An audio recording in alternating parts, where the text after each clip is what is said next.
Donc, là, aujourd'hui, 11 avril 2020, sur Rose, et je lis les lectures bibliques pour tous. Les plus sages des femmes bâtissent sa maison, mais celle qui subit la renverse de ses propres mains. Le diable déteste les femmes, il n'a eu de cesse d'essayer de les détruire. Elle est leur postérité depuis que Dieu a déclaré à Satan: je placerai l'inimité entre toi et entre la femme, entre toi et rejeton et entre son rejeton. Lui te visera la tête et toi lui viseras les talons. Donc, on trouve ça dans Genèse 3, verset 15. La maison d'une femme, c'est sa famille. En hébreu, le mot pour maison, c'est bahit. Il signifie tente, maison, cabane, palais, temple, lieu d'habitation, récipiente, l'endroit où les choses se trouvent en famille. La femme qui est sage chérit donc son foyer, son temple et sa famille. Bref, elle prend soin de toi.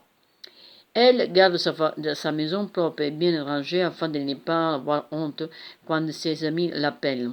Elle cherche toujours à améliorer son foyer. Elle prend également soin de son corps en se gardant des drogues, de l'alcool, de la gloutonnerie. Elle se nourrit donc de façon équilibrée. Enfin, elle veille sur la famille, sur sa famille, protège ses enfants, y compris ceux qui ne sont pas encore nés et qui sont dans son ventre. De nos jours, beaucoup de femmes ne tirent plus aucune fierté à être des femmes d'intérieur. Elles veulent travailler. Elles sont davantage attirées par le monde professionnel que par leur bahit. Et elles se privent de nourriture pour apparaître cadavériques. Elles considèrent qu'entre un intellectuel décharné et squelettique est préférable à la beauté d'une femme qui met en avant la courbe gracieuse de la féminité. Qui plus est, elles avortent de leur bébé simplement parce que leur ennemi juré, qui déteste leur postérité, a réussi à convaincre que tel est leur droit.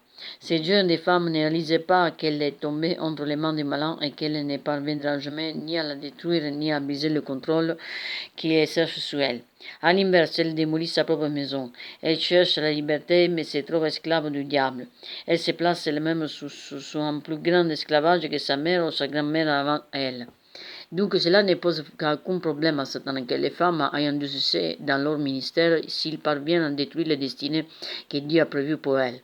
Femme de Dieu, il vous laissera mettre en place un grand ministère dans l'espoir que vous le détruirez vous-même au bout du compte.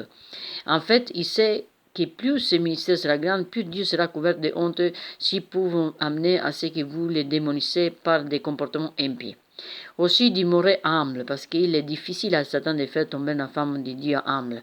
Simplement, par le fait même qu'elle est déjà humble et modeste, et si vous n'êtes pas appelé au ministère, mais que vous soyez libre de servir le Seigneur comme mère et femme de foyer, soyez reconnaissante et fière de ce que vous faites.